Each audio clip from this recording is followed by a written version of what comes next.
open for three. Dagger! Hello, hello, hello. Welcome back to Well Beyond the Arc. I'm Manoli. And I'm Montana. And we'll be talking NBA basketball with all of you for the next hour or so. Glad you can join us. I know it's been a while. We've been itching to get back to talk to you guys here about hoops, all things NBA related, and we got a lot to cover here in an hour. So a couple of housekeeping notes as usual. If you haven't done so already, please hit that like button and please consider subscribing to the Yankee and the Brit Sports Group, whether you're watching us on Facebook, YouTube, listening to us wherever you find your podcasts. Thank you, thank you, thank you. And please subscribe. Montana, how the hell are you, buddy? Long time. It's been a while, man, but I'm doing great. The episode's starting on a good note. I got everything plugged during the countdown. I like to wait until the last second and try to beat the clock, and I finally did it. So it's a historic day. I'm feeling good. It's a historic day. If I can do this, I can also get that 5 for 5 in a little bit. So there's that as well. Okay. Doing good. What about you, man? I'm good. I'm busy. You know, can't complain other than complaining from being too busy. So I haven't won that lottery yet. So still trying to get that Powerball. But yeah, here we are. So we got a lot to cover. So let's just jump right into it. State of my squad. Both of our squads look like they're gonna be playing some extra basketball, whether it's at least one game or multiple games in the postseason here. Montana is pumped. I have not seen him this pumped to represent his Lakers since ever. I don't think since we've done this show, I've not been this excited or this happy ever, like at all. Not even close. See what happens when Russell Westbrook's off your team. See how excited you get. And Pat Bev. And Pat. Well, I can't say. Well, I'll get to Pat Bev in a second. But anyway, Montana, you got the floor, man. Let's talk about your Lakers and comments someone made on one of our videos recently. So first of all, Lakers are now sitting 7th. They're finally 500. That's actually the name of my last Purple and Gold Zone episode. It's finally 500. They've not been able to say they've been 500 till this last 7 days. They finally accomplished breaking 500, and now they are 41-38, currently sitting, I believe, 7th in the West. They did move up to 6th, but as we know, the Warriors are right there. The Clippers are tied with them currently. They're in that 6th spot, and the Lakers play the Clippers today as we record this episode. I'm coaching during it, so I can't really watch it, but I'm going to record it. And if the Lakers win, I'll watch it. If they lose, I'm just going to delete it right away. Don't need to watch a loss. I've watched too many of those live. But Lakers look good. AD's back. LeBron is back. D'Angelo Russell's in and out of the lineup with some injuries, but still, he's, for the most part, been a really big force when he's been in. And the Lakers just look like a complete team. We've not seen them be a complete team with the shooting, we haven't seen all those pieces. We haven't seen good three-point shooting. It's not great, but it's better. We haven't seen good defense. It's not great, but it's better. So I think that this team, I'm not going to say the talking heads are like, oh, they could win the championship. Come on, that's ridiculous. But they could at least make it past the first round in these playoffs easily. So I'm happy. I'm super pleased with the team. Again, this Clippers game today, though, is a super big, this is going to show where they go. Whoever gets that in that 6th spot. No. Kudos to the Lakers. They were as low as 13th in the West, and now they're going to be playing to start. Now they'll be playing some postseason basketball at some point. Smoke's already getting on you, man.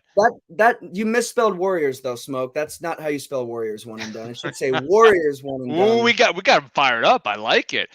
Well, what about the bronze sexual comment that was left for you on one of those videos? I never even saw that. So I guess for me, here's the thing. And I think if you listen to Purple and Gold Zone, you know this. I am not a LeBron fan. Most of my episodes, I diss LeBron. I think I called him Queen James in this last episode because of all the I can be a little bit not the greatest towards LeBron because LeBron is not the player that LeBron's not my favorite Laker of all time. Would you believe me if I told you it was Dwight Howard? It is. I mean, for some reason, Dwight Howard's my favorite Laker of all time. I thought it'd be Kurt Rambis personally, but that's just me. See, that he's second on my list. But no, I am not a LeBron fan. I've never been a LeBron fan. I would like whoever commented that to go watch Purple and Gold Zone and get back to me and tell me if I'm a bronsexual still.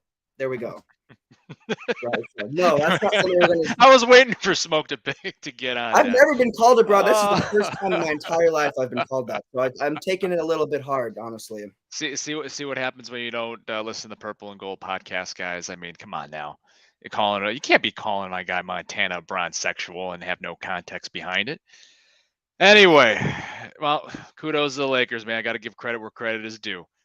As for my Bulls, I'm saying we as if I'm part of the team, clinched a spot in the play-in, helped by the Washington Wizards going 2-8 in their last 10. More on that and later on in the show, but we'll at least be playing in the play-in. I mean, a little bit better than what I thought a couple weeks ago. I was ready to completely write them off and say blow the whole thing up, which I still partially feel should be done. But hey, after was just ready to write them off. Some impressive wins, beating Denver in Denver, beating Philly in Philly. They beat Milwaukee a couple of times earlier this year, but just since the last show, a great comeback at home against the Memphis Grizzlies, who are playing better as of late. They were down 23 points, ended up winning by 21. I got to give the Bulls credit where credit's due. Where was this at the beginning of this season? Where was this all through the season up until the last 20 games? And I can't believe I'm saying this. It was partially the Pat Bev effect. Patrick Beverley joining the Bulls after getting bought out after a trade to Orlando. The Bulls are 12-7 with Pat Bev in the lineup. And the last 19, 20 games, they've had a pretty tough schedule. And they still have a couple of tough games to close it out here. They're playing Milwaukee tonight, which I don't think that's going to go well for the Bulls. But hey, we're in the play-in. Is that good enough? To me, no. They should be contending. They should be in that top 6, but that's what happens when you don't do enough to improve your team when literally everybody else in the conference does. So they're exactly where all the experts thought they'd be, and we'll see what happens. Do I think they can make a run in the play-in? No. They match up well with Miami. They've beaten Miami a couple times this year, but we'll talk more about the play-in later on. But I guess I'm okay with them in the play-in. It's better than not being in the play-in, not a complete embarrassment, but we shall see what happens. I wouldn't say this. He can make some noise, but I would not call him a leader. He can make some noise. I don't think the entire team would consider him a leader. He might get a couple players hyped up, but he's not a leader. He's one of those guys you do need in the locker room to just kind of get on people, and the Bulls have had none of that. So I got to give Pat Bev that much credit. No, yeah, he has helped the defensive intensity. He has got on guys. He has called out guys publicly and privately. I mean, he's had a positive effect on him. I got to give him his props. And who knows, if the Bulls make a run in the play-in, we might see Pat Bev jump on the scorers table, winning a single play-in game as if he won the NBA championship. So we'll see. Throwback. Well, speaking of guys that actually won championships, I don't know if you guys have seen this, but the folks that got elected to the Hall of Fame for this fall's induction, this year's Hall of Fame class is stacked, and we got to talk about it. From an NBA perspective, we're talking Dwayne Wade going into the Hall, Dirk Nowitzki, Pau Gasol, Tony Parker. I mean, between those guys, that's 39 All-Star game selections.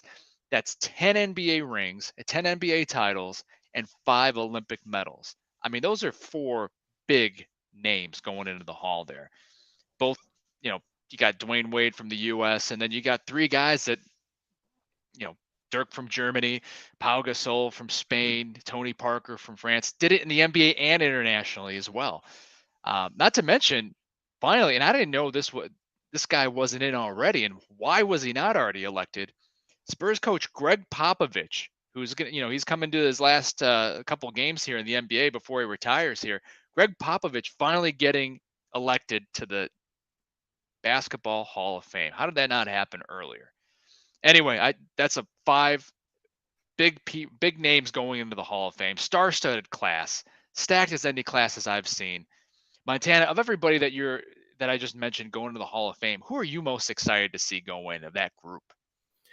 So it's really tough, honestly. I mean, these are the players when you think of like the 2000s. These are the players you think of. These are the players.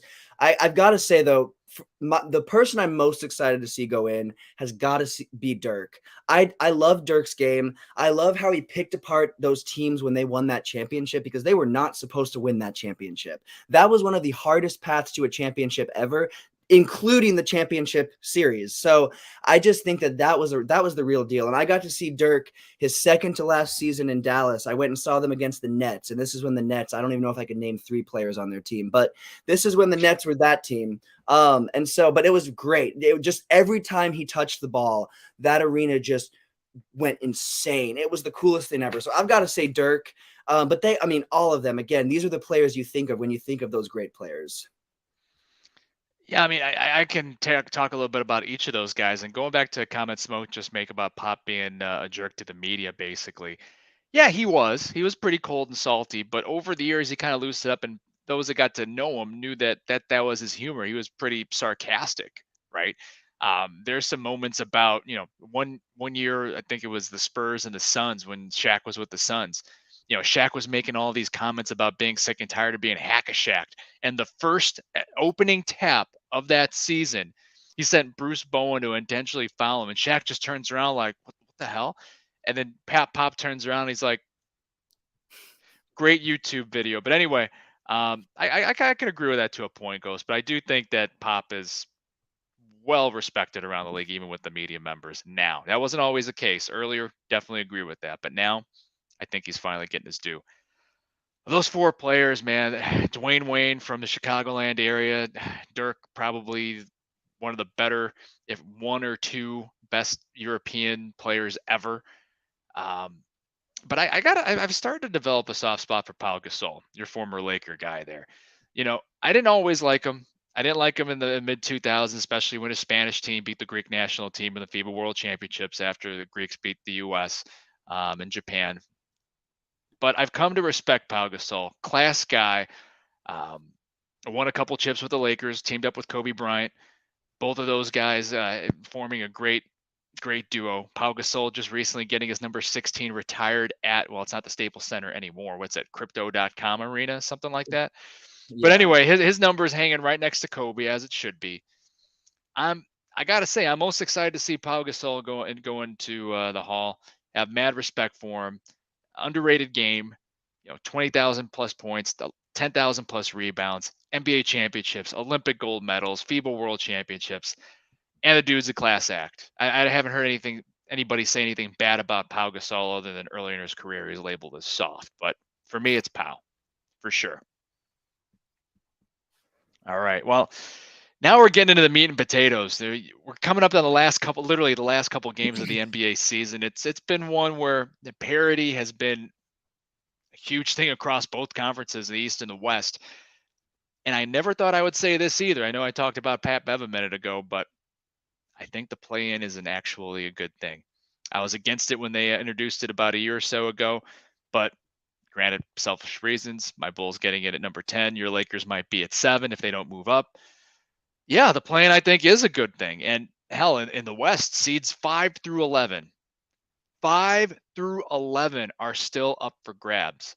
East is pretty much set, but man, Montana, what do you make of the play-in in the West? I mean, who do you think's going to get in? Who do you think's going to be left out?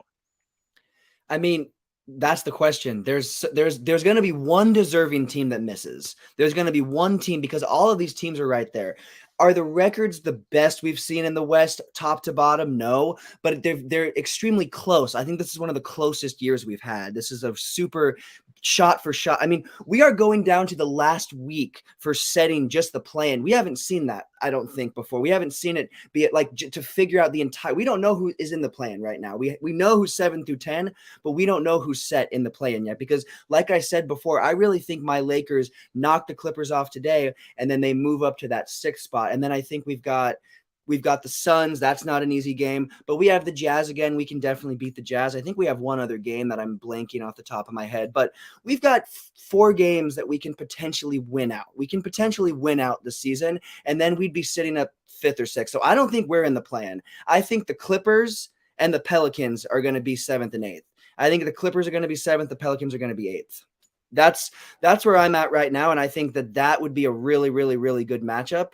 But I definitely do not have the Clippers moving past the Pelicans. Honestly, I have the Pelicans moving forward, especially if Paul George is out. So, and then I've got Timberwolves and Thunder for that 9th and 10th spot. I think the Mavs are done. I think that's the team that's missing, the team that everyone thought was I mean, they were fourth when they got Kyrie, weren't they? Or fifth? They were sitting up They're high. they're they're So fourth or fifth, 100% correct. not anymore. And so, yeah, but the Thunder Whew. and the Timberwolves, I think, will be. So I think it's going to be those four teams sitting in that play-in. But again, maybe the Mavs find a way back in. Maybe even the Jazz. I don't know if they can. I don't think they're out yet. I think they're still.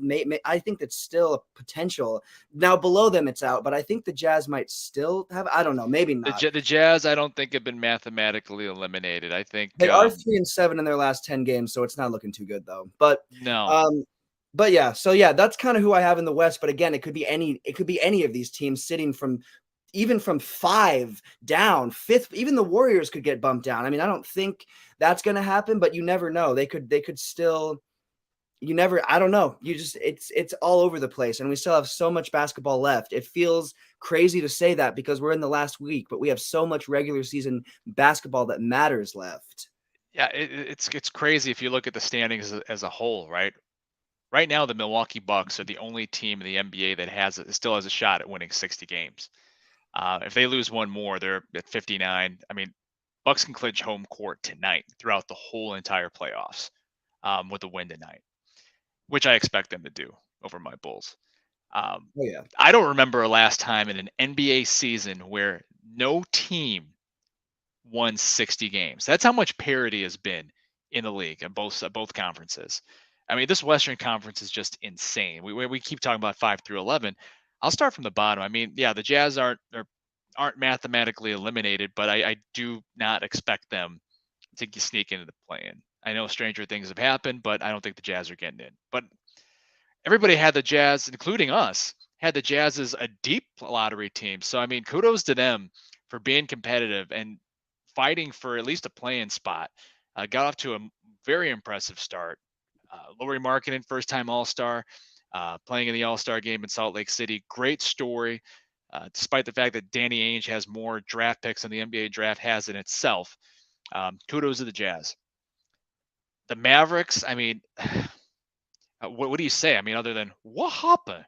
I mean, they were fourth. They were fourth when they got Kyrie Irving. And, we'll talk about the Mavericks more in a second, but I don't see the Mavericks getting in either. So going from fifth down to 10th, I have the Clippers hold on to fifth. I have the Lakers at 6. So I agree with you. I think the Lakers are going to escape the play-in. I think Golden State falls to 7. And Smoke, I'm sorry, brother, but they're trash on the road. They've been trash on the road this season. I wouldn't be surprised if the Warriors won out. I mean, I still wouldn't want to play them in the first round, but during this regular season, the Warriors have not been good, and they still have 2 road games left. That's why I have them slipping to 7. Minnesota, I have at 8. Minnesota's actually played decent. They got Karl Anthony Towns back. I have the Pelicans. I mean, that ring's going to have some dust on it. I don't see him getting another one this year, Smoke. But Pelicans at 9, and I have the Oklahoma City Thunder. Best story of the NBA not named the Sacramento Kings. I have the Oklahoma City Thunder sneaking in at number 10, mostly because, I mean, the Mavericks have just choked and the Jazz haven't been able to hold on. So Clippers, Lakers, Warriors, Timberwolves, Pelicans, and the Thunder for me in the West. And again, all those teams aren't separated by very many games. Like even though Golden State at 7, once the playoff starts, the playoffs are a completely different ball game, right? If the Warriors stay at 7, we can have a Grizzlies Warriors first round matchup, and there is not any love lost between those two teams. It wouldn't surprise me if Golden State won that series and made a deep run, even from the 7th seed. I mean, they'll turn it on when the playoffs come, but then other matchups potentially could be the Suns and the Clippers in round 1. Could Suns and the Lakers if the Lakers get up to 5th, but man, that West is going to be a juggernaut. I think Smoke's the only one watching us today, man. We appreciate you, Smoke.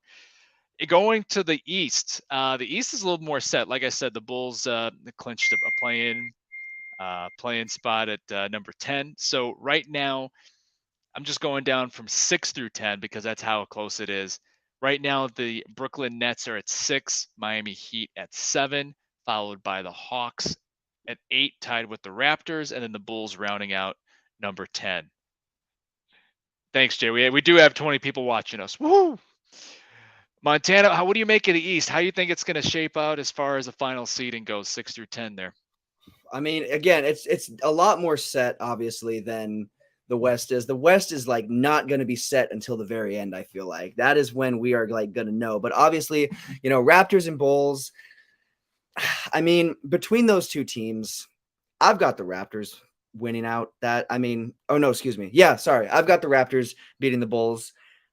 I don't think the Bulls are going to be able to go far if they make the playoffs. I don't think the Raptors will go far, but I definitely think they have a better chance of going farther than the Bulls do. I think the Bulls best thing they would do would win in the play, and that's it. But why would you even want them to go to a 7-game series? They're just going to get swept. You know what I'm saying? But anyways, when we talk about the 7th and the 8th, I think the Heat are going to finish above the Nets. I think it's going to be Nets and Hawks in that 7th and 8th spot. And I want to see that game. I want to see that. I think that's going to be a really, really exciting, even matchup. And I've got that going into OT, and I've got Trae Young hitting a game winner and winning it in OT. That's what I have happen. I mean, that's like a very like boom, boom, boom prediction, very specific, probably not going to happen, but that's what I'm saying. I'm saying it's Nets.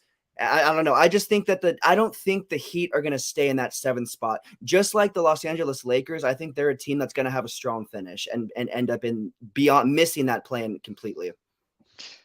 I think the Heat have underachieved all season, Montana, don't you? I mean, the Oh yeah. Heat made it to the Yeah. Eastern Conference Finals, and they pretty much brought back the same squad, only to have Victor Oladipo a little bit more healthy, a little bit more available, even though he's missed some time here and there. They just haven't been able to shoot the same way they did to close out No. last season. And Smoke's agreeing with you. Shut it down, everybody. I just think that, the talent they have on that squad, not making a lot of changes. I don't know. They just haven't been able to shoot as well as they had been. Every time that they were driving and kicking, you thought, Gabe Vincent, a Max Strus, even a Jimmy Butler, even though Jimmy Butler is going to put his head down and head to the basket and get to the free throw line 10 times a game. Bam Adebayo.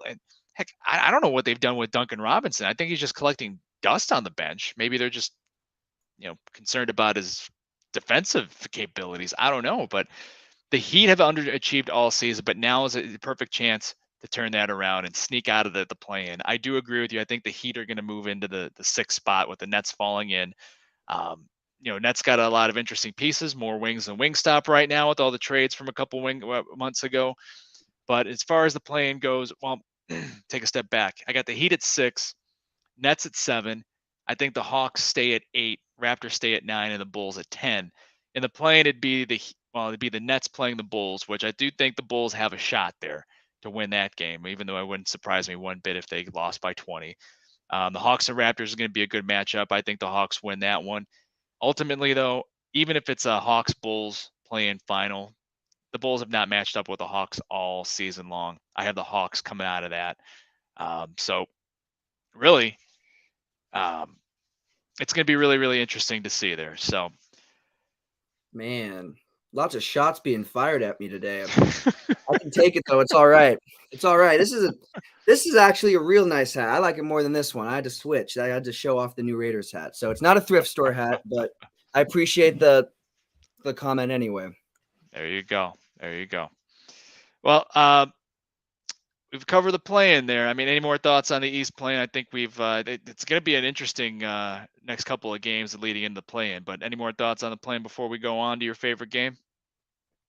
I'm ready to go. All right. Well, like I said, folks, it's time for the internet's hottest game show. Those that have followed us on Well Beyond the Arc are very familiar with it. But to those new to the show, we're playing NBA Player Or.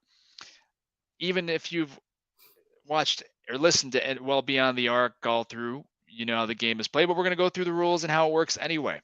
Every week, I give Montana the name of 5 individuals, and he has to tell me whether or not those individuals are current or former NBA players or someone from another profession. That other profession changes from week to week. It could be famous politicians. It could be famous ballerinas, WWE stars, swimsuit models. I think we might have even haven't had this one yet, but it was suggested that we do 80s porn stars. Whatever the case may be, Montana is the best guesser that I have seen in quite some time. Scuffled a little bit lately, but I think he called it in the beginning of the show. He's looking for another 5 for 5. But before we get to that, if Montana gets the answer to one of the questions correct, you will hear this sound. Victory! Thank you once again, Johnny Drum. We have missed you. And if he's gotten it incorrect, you'll hear this sound. The most apropos sound with the finger wave. Makes perfect sense. Montana, how you feeling about this week, buddy? I'm feeling good. Ready to go. Simple enough. Respect that. Well, Montana, you've been watching any college basketball? You watched the Final Four this past weekend? I caught every game I could during all of March Madness. I almost watched I didn't get every game, but I watched every single round, as many games as possible. Yeah, I stopped watching when Purdue lost in the first round, but insert your jokes here. Anyway, well, Jim Nantz is famous for covering the Final Four. He's a Houston native, went to the University of Houston, and called his last Final Four in Houston this past weekend. But this week's NBA Player Or has nothing to do with the Final Four. It has to do with another event that Jim Nantz calls, and that is the Masters. Yes, sir. All right, bet. Yes, sir. I've got so this week's NBA Player Or is NBA Player Or former Masters champion.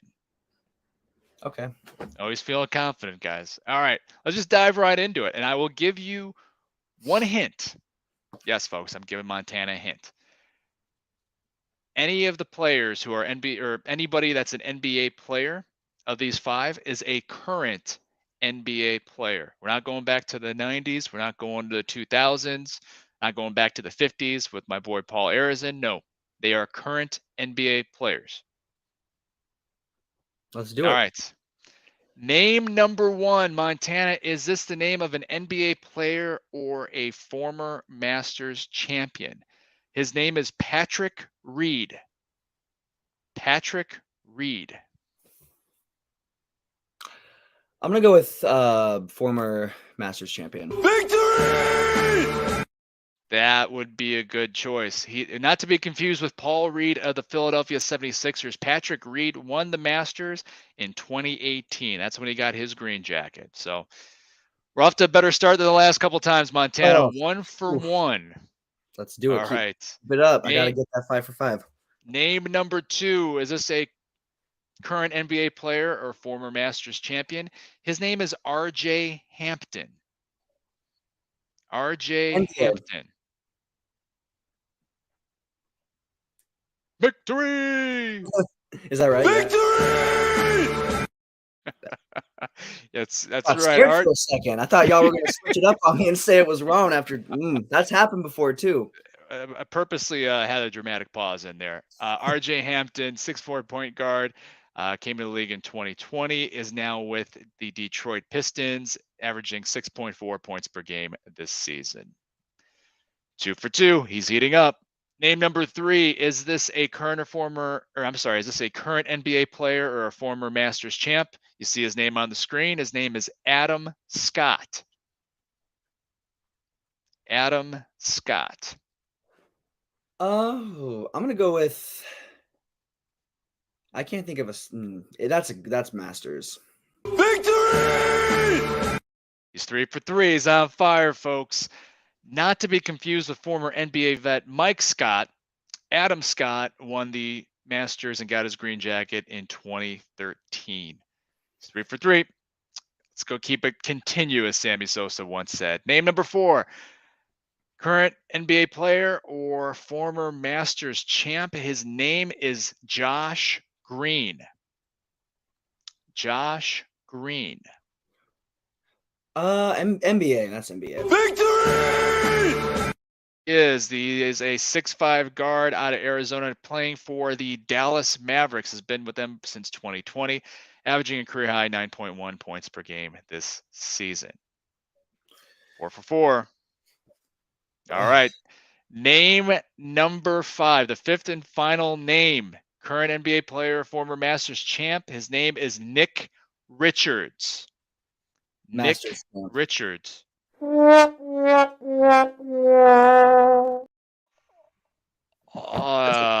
back in my chair. That's better than last time. I was like 2 for I It, don't know. it is much better than last time, but we got to finish this out. Nick Richards, 7-foot center out of Kentucky with the Charlotte Hornets, currently averaging 8 points per game and 6.2 rebounds. It's all right, Jay.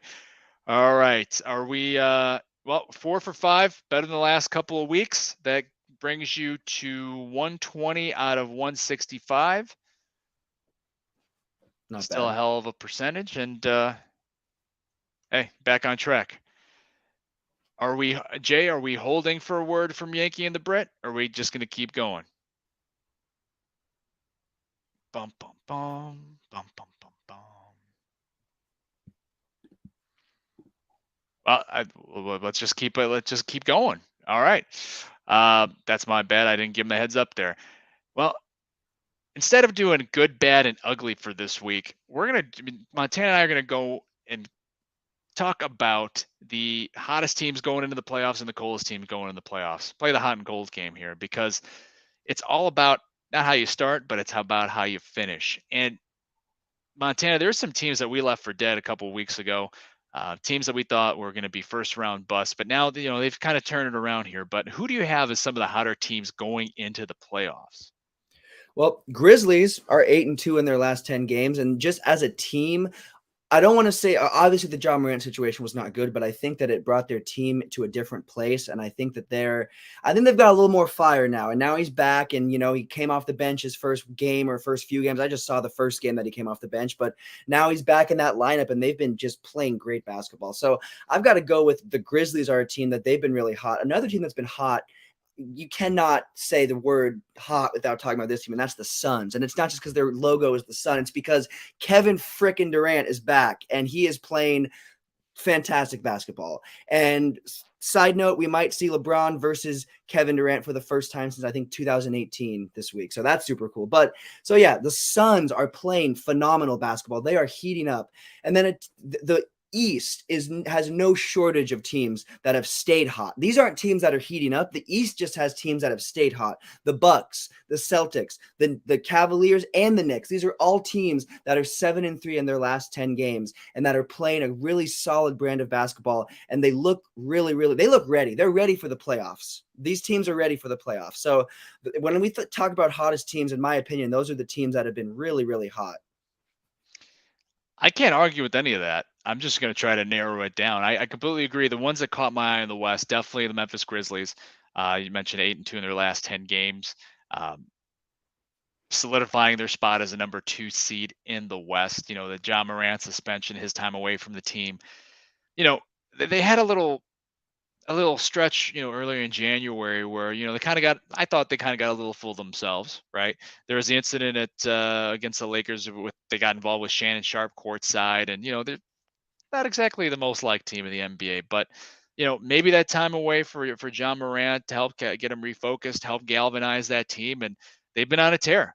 8-2 go, like we said, probably the hottest team in the West, not named the Phoenix Suns. And the reason Phoenix Suns are hot is because they finally got Kevin Durant back from that freakish sprained ankle suffered in warm-ups during his original home debut for Phoenix a few weeks back. Winners of 6 in a row. They're probably entrenched there in the 4th spot there. It could be playing the Lakers, could be playing the Clippers, could even be playing the Warriors if they get up to 5th. Who knows? But whoever the Suns play in the first round, that's going to be a hell of a matchup. So I think those are the 2 hottest teams in the West going to the playoffs. In the East, completely agree with you. No shortage of teams there, but the Bucks are really finishing the season strong. They're trying to get home court and knock down that number 1 seed all throughout the playoffs. I think that's going to be huge for them.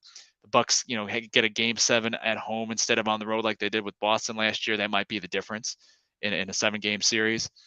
You mentioned the Cavaliers. I'm going to mention a team that I haven't talked about, and that's the New York Knicks. And I didn't think anybody expected them to be the 5 seed. I didn't think anybody expected them to win 46 games, let alone, solidify themselves as a playoff contender. The addition of Jalen Brunson, and we'll get to Jalen Brunson a little bit later here, but Jalen Brunson has made a hell of a difference, and he's made a hell of a difference being a huge loss to the Dallas Mavericks. So got to give the New York Knicks something we don't really do much here. Got to give them props. Julius Randle's played out of his mind. Jalen Brunson's played out of his mind. the pickup of Josh Hart at the trade deadline for the Knicks has made all the difference in the world, making them deeper. It's a guards league these days, and Hart is a hell of a rotational guard player. So, got to give it to the Bucks, the Knicks, hell, even the Raptors with at 7-3, solidifying their spot in the playing game. Well-coached team with Nick Nurse. I don't think I'd have them as hot as the Bucks and the Knicks, but got to give them their due as well. So it's going to be really interesting the last couple of games of playing tournament. We can't say that enough, but we really want to be hot going to the playoffs. Now, opposite, we got to talk about the cold. And Montana, I know who you're going to say the coldest team in the NBA is. I have them as well, but I just want to hear you say it. Who you got as the coldest teams in the NBA right now? I mean, and here's the deal. It's the teams, some of these teams I would have never expected to call them cold at this point in the season. First one I've got to say, the Jazz. Again, this team was hot. They stayed hot. They even were pretty hot even past All-Star break. Not as hot, but they were up in that play-in situation in that area. But they've dwindled out.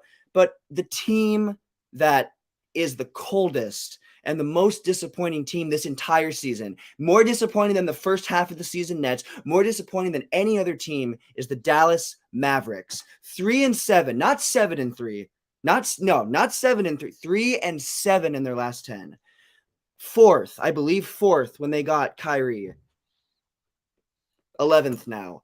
And when we talk about the one team, there's more than one team that'll miss the play and definitely miss the playoffs that you could see being in there. But I think the Mavs are going to be that team that doesn't even make the play-in. I think, and the reason is, look at their record. They're 3-7.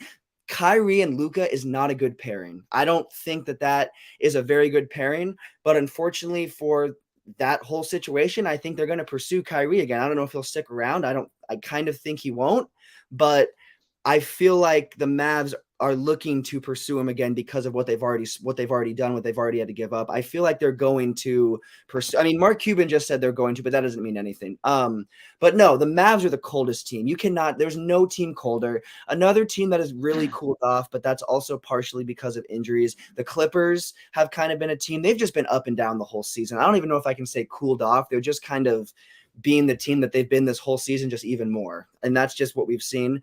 And then when we go to the East, the only team that I really think is cold, and again, they're still sitting at third, but I think the 76ers are a little bit cold. Joel Embiid's playing really good ball, but they've dropped some games in their last 10 games. They're 5-5. That's not terrible, but I don't think that they've lost some games that they should not have lost to teams that they should not have lost to. So yes, Embiid's playing great ball. They're obviously secured their spot in the playoffs, but I think the 76ers are a little bit cold in the East, in my opinion. So those are the teams, but can any team be anywhere close? I mean, Dallas is like in a league of its own right now for cold teams. Yeah, it's bad. It's bad. Look, I like Mark Cuban. I like him a lot. I'm a big fan. If he's on any NBA podcast, I want to make sure I listen to that because I do think he's an interesting guy. Like what he does outside of basketball too. But this was a bonehead move. We talked about the trade. It's a huge move as far as name and marquee with getting Kyrie Irving, and I give him credit for going after a big fish, right? Because pairing Luka Doncic and Kyrie Irving, that star power, that potential offensive firepower is great. But the thing is, and we even talked about this at the time of the trade deadline, is I don't know how this is going to work out with both of these guys or type of guys that need the ball in their hand. Neither has really made an adjustment. In fact, I think Luka Doncic has kind of taken a step back. We were talking in December when Luka Doncic went on that crazy streak of like 4 50-point games with a 60-point game in there in December. We were talking about him being MVP, about this being the year of Luka. You haven't heard that in the last couple months since the trade because the Dallas Mavericks are 8-15 since acquiring Kyrie Irving. Yeah, both guys have missed a couple of games here and there with some injuries, but for the most part, they've been together. And 8-15, when you go from fourth to missing the play-in altogether, something's got to happen there. And of course, Mark Cuban is going to pursue Kyrie Irving. He pursues everybody. I'm sure that's what he did in college before he got big with his internet winnings. How he made his money. I forgot how he made his money. Now it's not coming to me, but I'm pretty sure that's how he asked out every girl. He asked out every single girl, and whoever said yes, he'd go out with. I mean, that's pretty much what he does in the NBA. He pursues everybody. Whoever signs with him, cool. So yeah, Dallas Mavericks couldn't agree more there. Utah, gave them their props earlier, 3-7. That's not a good way to close out, and that's why they're probably going to be on the outside looking in on the play-in. Um, in the East, the Wizards and the Pacers are making me sweat about the Bulls making the play-in, and both of those teams have not finished the season strong. Smoke Cuban created the first online dating site and sold it to AOL for $4 billion. Well done, sir. The Washington Wizards 2-8 in their last 10 games. The Pacers 3-7 their last 10 games. That's why they are not in the play-in. That's why they're not going to make the playoffs this year. And the Bulls, Raptors, Hawks, and probably the Nets are going to be there. So those are definitely the coldest teams. Not the way you want to finish the season. So, well, now we're coming to the close of the season. I want to look back at some of the NBA award predictions, and all of the awards other than the NBA Finals MVP, these are all regular season awards. So Montana and I are going to go through all of these.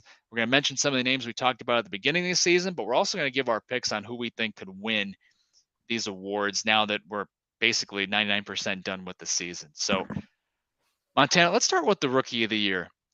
We talked about earlier when the season first started that Paolo Banchero was going to be up there.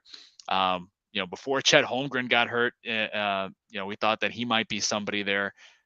I have notes putting Keegan Murray in that conversation. While he's been a good rotational player for the Kings, I don't see him winning Rookie of the Year. Ghost, I also nominate Smoke for being the best crap talker. We'll put that on here too. There's a time that Benedict Mathurin, we got his name right now at the beginning of the season. We thought he could be Rookie of the Year. Montana, now we've played a full season for the most part. Who do you have as the Rookie of the Year? Same person at the beginning, Paolo Banchero. I mean, he has played. Magic have not played fantastic basketball as a team, but honestly, they haven't played terrible basketball. I don't think people thought they were going to be. We can't say they were good because they weren't good, but I don't think people thought they were going to have the good moments that they had. So They're I've got better. to still so it's Banchero. And then if I'm giving it to someone else, my second pick, and I did not have this person in there at all, but Jalen Williams from the Oklahoma City Thunder has been playing really, really, really, really solid basketball, mostly towards the back half of this season, but he has played phenomenal ball. And yes, that I think they're 4-6 in their last 10. That's not great, but they're still in the play-in tournament or in the play-in situation right now. And that's heavily because of his play style and him matching up with, Alexander. So it's been big. So those are my two picks, but I think Banchero is that guy. I think he definitely should be the person that walks away with it. Yeah, no, I agree. I think it's Paolo Banchero far and away going to be the Rookie of the Year. Jaden Ivey has played well as a rookie. Mentioned Keegan Murray earlier. Mentioned Benedict Mathurin earlier. Another guy, not necessarily a Rookie of the Year winner, but another guy show some love to is Walker Kessler of the Jazz. I mean, this guy came out of nowhere halfway through. Pretty solid rookie season for him. All right, sixth man of the year. A couple of names we mentioned beginning of the season: Caris LeVert, Bogdan Bogdanovic, Jordan Clarkson, who turned out to be starting most of the season, Will the Thrill Barton. Montana, who do you got for sixth man now that we have the full season pretty much done? Not who I expected to have. I did not expect. I actually have a New York Knick as my sixth man of the year, and that would be Immanuel Quickley. I think that he played phenomenal. I mean, what you have to realize about this Knicks team is they don't really have a star. They don't have a star player in New York. They don't really have that star piece. You could call one of their players a stars or two, but in my opinion, they don't have that star. They are a team built with depth. And I would say Quickley is that depth. He is one of the biggest pieces that shows that depth. And then another player I've got, this one is, again, just a player I want to show some love to. Malik Monk. Super, super, super key piece. That Kings team is another team that has just turned a lot of heads, turned my head. I did not think they were going to be where they are now. So he's another player that I got to show some love to. But I got Quickley as, I think, and a big part of that the New York Knicks success. I'm not going to say it's all Quickley, but a lot of it is fueled by the way he plays the game and what he does for that second unit. Smoke. Now you ruined it. Great picks. I like the pick about Malik Monk there, especially. I think it's going to come down in my opinion, I think it's going to come down to three guys. I think it's going to come down to Malcolm Brogdon of the Celtics. I don't know if he's going to win it or not. I think it's going to come down to Quickley.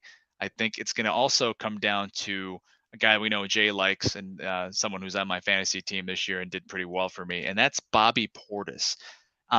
I don't know if Bobby Portis is going to win. I do think it's going to come down to Quickly or Brogdon, with Portis finishing third. But I would like to see Bobby Portis win Sixth Man of the Year. The guy was averaging a double-double off the bench, and anytime Giannis Antetokounmpo is hurt, it starts in his absence, or if he's in foul trouble, or whatever the case may be, Bobby Portis steps up. I just happen to like Bobby Portis too, just like everything he stands for. So Bobby Portis, I'm going to have that as my official pick for Sixth Man of the Year.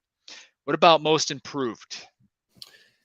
This is another one that I honestly we gave our calls at the beginning of the year, and I wasn't really like entirely sure what we would see because there's so many players that could have been in there. One of them that I thought it was going to be, I thought Zion was going to maybe get a nod. I mean, he's already been a great player, but I thought he was going to have a whole healthy season. We know that's not what happened, but I thought he was going to have a really healthy season. That didn't happen. But I got two guys, and I don't know between the two which one really deserves it. One of them is Lauri Markkanen. I think that is a player that Lauri Markkanen, I think people started to count him out a little bit. They didn't really think he would. Like he had a little bit of hype going into the league a little bit, and then it kind of dwindled out. But ever since he's been on this new setting, sometimes all it takes is a new team, a new system, a new coach, a new change of scenery. He has played phenomenal basketball. Basketball you never saw where he was at before. So I got to give it him. Or Shai Gilgeous-Alexander. I mean, this really reminds me of a Ja Morant situation, a player that's already really, really talented, but oh my gosh, turned it up to the next level times 10 this season. And he's a star. He is a star. He is going to be one of the best guards in the league. He already is. So I've got to give it to him. Between those two, I think it's him, but Lauri Markkanen second for me because he's been playing phenomenal ball as well. You know, great call on Lauri Markkanen and Shai Gilgeous-Alexander. I mean, Shai Gilgeous-Alexander taking his game to another level, averaging 30 points a game, which who saw that coming, right? And that's a big reason why the Oklahoma City Thunder are firmly in the play-in right now. You know, two other names I'm going to mention that you didn't mention, who I think have a good shot. Number one, Tyrese Halliburton of the Pacers. Only guy in the league, I think, not named Nikola Jokic, averaging 20 points per game and 10 assists per game. And I think he's been a big reason why the Pacers have been better than most people expected. And the Pacers missing him to injury is a big reason why the Pacers are going to miss the play-in, because otherwise they'd be in the play-in right now. He's only played in about 56, 57 games due to injury, but Tyrese Halliburton making his first All-Star game, got to give him his props. I thought, you know, he should be up there in the top 3 or 4 in voting for most improved. Also want to talk about Jalen Brunson again. And Jalen Brunson's had some pretty sneaky stats. Excuse me. You can see how much Dallas has missed him, even before the Kyrie Irving trade. He's averaging 24 points per game. Raise your hand if you thought that Jalen Brunson was going to be the most important free agent signing this year. Up from his average about 16.9 last year, has made a huge difference in that New York Knicks ball club. Improved his outside shooting from three from over 40%. I think it's like 41.7, something like that. New York Knicks are nowhere near the 5th seed without Jalen Brunson. And I think that East Coast bias is going to push him to win the most improved player of the year award. I really do. With Lauri Markkanen and Shai Alexander not too far behind him, Tyrese Halliburton in 4th. So that's just who I got going. Defensive player of the year. I think it's going to come down to 2 guys, but Montana, you might surprise me with a name I don't have on my list. Who you got? So first of all, this has been the guy that I think I did see being up there. I don't know if I saw him being first for me, but I've got Jaren Jackson Jr. as my first guy. He's been playing phenomenal ball. And then Brook Lopez has been playing. I love Brook Lopez. He was a Laker way back when. I think people forget that. Sometimes I forget that. It was very quick. He's jumped around a couple different teams, but he is a really talented player. And seeing him put those numbers up this far in his career, he has been one of the most consistent defenders. He's been a really consistent player. He is a really big consistency key and a consistency piece on that Bucks team that without him, I don't have them being where they are now. Now, yes, they've got other players that are great, but the Bucks need all of those players, all of that talent to be the team they are now. And he's one of those players that puts them above the edge. So I've got those 2 guys. Those are my top 2. Those are my top 2 as well. But going back to some of the names we threw out at the beginning of the year, I forgot to do this for most improved, but Rudy Gobert was thrown out there just because he always seems to be in that mix. Pat Bev, I don't know why that was on my notes, but it's on my notes. Giannis Antetokounmpo, former Defensive Player of the Year winner. Joel Embiid, Bam Adebayo, all good picks other than Wow. Pat Yeah, these Bev. are great But picks. None of them are on there. yeah, none of them are on there. But I agree. I think it comes down to two guys. It's Jaren Jackson Jr. of the Grizzlies and also Brooke Lopez of the Bucks. And really, it's a take your pick. I mean, Brooke Lopez is leading the league in total blocks. Jaren Jackson has the most blocks per game. Both of them aren't really scaring you from a rebounds perspective. Um, Memphis is second in the West. Milwaukee's first. Maybe you give the edge to Lopez because of where the Bucks are in the standings, but I don't think you can go wrong with either one of those guys. Who knows? They might tie it. They might pull a Grant Hill and Jason Kidd from 94, 95 and win co-rookie of the year. They might win co-defensive player of the year for all I know. Who knows? We're going to skip MVP and leave that for the end, but let's go coach of the year. I only think there's one guy, but before we, and I think we're going to agree on who that guy is, but some of the picks we had going into the season was Willie Green of the Pelicans, Joe Mazzulla of the Boston Celtics. And the caveat was if Boston gets the number 1 or number 2 seed, which they're getting the 2 seed, but I don't know if we're going to pick Joe Mazzulla. Actually, I do know we're not going to pick Joe Mazzulla. And then I actually had in my notes Steve Nash, which that might be the most terrible pick or call. I don't know if I had him or you had him. I don't know, but I don't know. I can't even. Yeah, maybe Smoke had him. Maybe Smoke had him just we'll because go the with old that. That's what we'll Warriors ties. Who knows? Or Steve Kerr. I don't know. say. There Yep, he is. there There it he is. is. All right, Montana. I think we got the same guy, but who you got for coach of the year? It's got to be Mike Brown. I mean, he brought the Kings to a place they haven't been in like 17 years. With the success they've seen, I mean, he brought them to a place that they've not seen. So it's got to be Mike Brown. There's no one else that I can put in that category. What he did for that team and the amount of time he did it is great. Yeah, LeBron. No, LeBron's going to get some third place votes, Smoke. No, of course it's Mike Brown. I mean, who had the Sacramento Kings in the playoffs? Sacramento Kings haven't made the playoffs since 2006. Love the team makeup. Mike Brown, former assistant of the Warriors under Steve Kerr, Smoke's guy. I mean, the Kings still have a chance to win 50 games. I mean, who had the Kings as the number 3 seed in the West and winning almost 50 games? No one. And if anybody said they had them, I call you a liar. There's no way. You got I love that team makeup with what Mike Brown's been able to do with Domantas Sabonis, De'Aaron Fox. Montana mentioned Malik Monk is sixth man. We'll see you in church on Sunday, Smoke. Yeah, no, it's Mike Brown. There's no other choice. I mean, there's been some other coaches and some probably teams. Mark Daniel, I don't know if I'm pronouncing his name right, of Oklahoma City Thunder. I know how to spell. I can't say it, obviously. Joe Mazzulla, surviving what happened with the Celtics organization heading into training camp, heading into the regular season.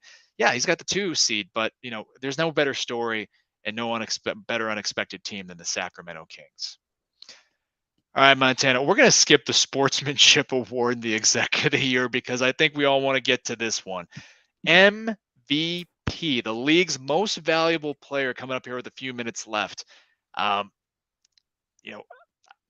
actually didn't have notes on who we thought would be MVP. I think there's a whole, we've been talking all year about Luka Doncic, about Nikola Jokic, about Giannis Antetokounmpo, about Joel Embiid. Steph Curry's been mentioned. Jason Tatum's been mentioned. All sorts of guys. Montana, who you got as your MVP?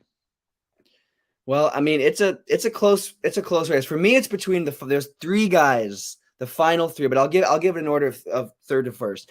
Third for me right now, Jokic is down to third for me. Jokic is still playing great basketball, but Jokic moved down to third for me. Second for me is Giannis. Giannis has been playing great basketball. The reason he wasn't as high up last time on my list was I'm pretty sure he was battling or he was been out a couple of games or something. I'm not sure. Last time we checked in, he didn't have him quite as high.